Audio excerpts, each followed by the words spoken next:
Hello everyone, this is Gil Willett from MARPA. Today I'm going to be showing you how to register your geologic samples for an IGSN number using CSAR's website.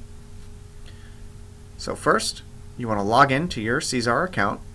If you don't already have one, there's another tutorial I've made that'll show you how to make one for yourself. Once that's done, log into your account, and right on the left side you will have the registration panel, and so you want to register a sample. So it's going to open up a sequence of forms to input some of the metadata about your sample. So first, the actual sample type. So for this example, I'm going to show you how I'm registering a coral core collected from the Cayman Islands. So in this case, we have a fill core. The name of our sample, in this case, is 16 LIC2. And so this is its own unique core. It's not taken from another or part of a bigger project. So I'm going to leave the fields for its parent IGSN blank. Okay, so let's have CSAR create an IGSN for us by selecting the top selection. And for making a sample and its data publicly available, you can always change this option later. So this is especially useful if you'd like to leave the metadata for a sample as private until perhaps you publish it or provide other data about it in some other outlet. So for the time being, we'll leave this particular one private, and I can always go back in later and change that. Okay, so our sample's been now given an IGSN number, but let's put in some basic metadata. So MARPA suggests a minimum amount of metadata in particular fields, and I'm going to be showing you that minimum recommended amount.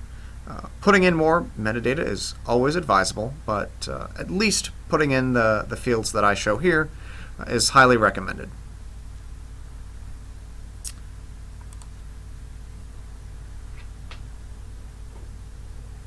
So first up, the material. So in this case, we're inputting a coral core. So it's biologic. And under this, you can check if you're not sure. Ours is going to be macrobiology and coral. There we go, and it pops up in a drop-down list. So the field name. In this case, this is a coral species. This one in particular is Pseudastria pseudaria.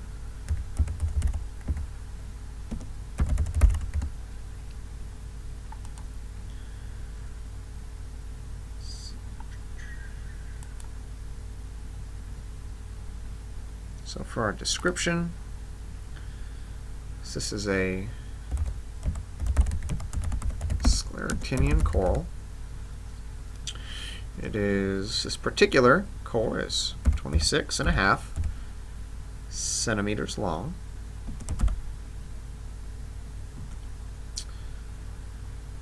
And it's in one section.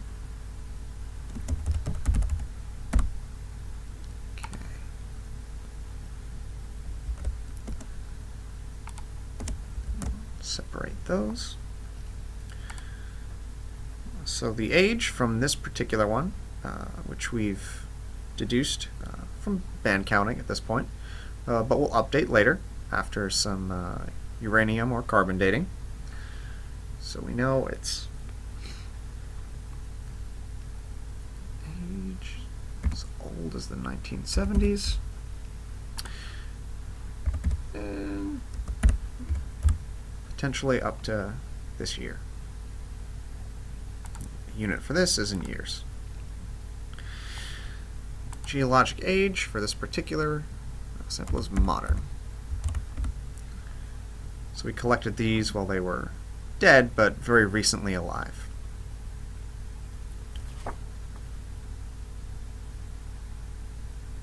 So we collected this particular core by drilling.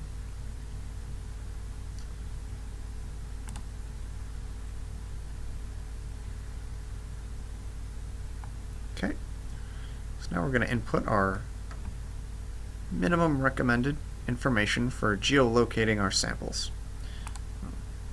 So as part of that, we'll put in the latitude and the longitude that our sample was collected at. So this particular sample is from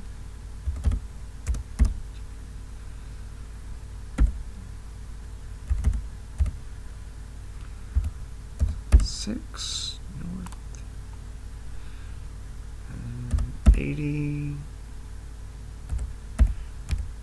5874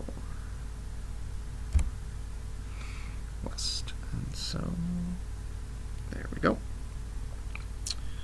So the elevation that we collected this particular core was about 1.7 meters below sea surface. So we'll put in negative 1.7.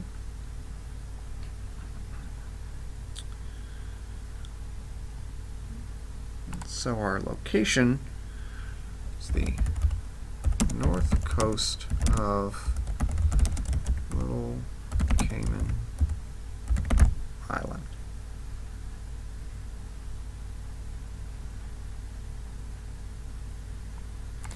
Our locality was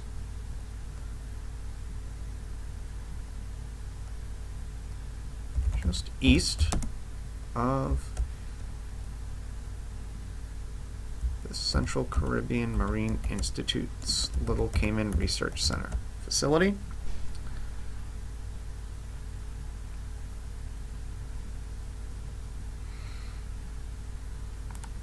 And it was in a lagoon. So the country, of course, in this case, Cayman Islands. Now, onto the collection form. So this was collected as part of one of my projects with the CCMI, as well as the Cayman Department of Environment.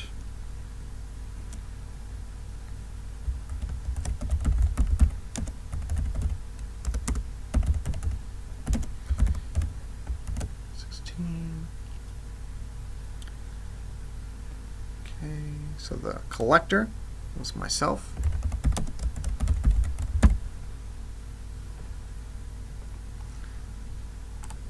The start of our collection began July 18th of this year, and it ended July 22nd. So we'll indicate those. Got a precision to the day. So these are currently housed at the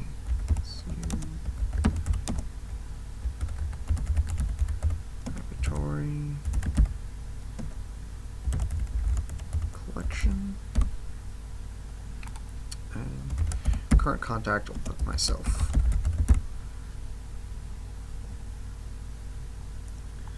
And that is it. So I've shown you guys the minimum recommended metadata that MARPA recommends be submitted for every core or other sample that's given an IGSN. Of course, if you can add more information, that's always better. But at least this minimum is a good standard in order to get enough metadata to contact the collections holders or project scientists if you have any questions about cores and core samples in order to obtain permission to use materials, etc. Thank you all for your attention, and we'll conclude this tutorial by finishing the submission process.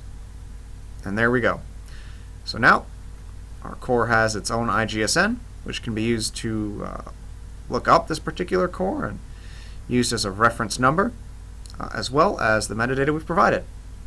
So thanks again for all your attention. This is Gil Willett from MARPA, signing off.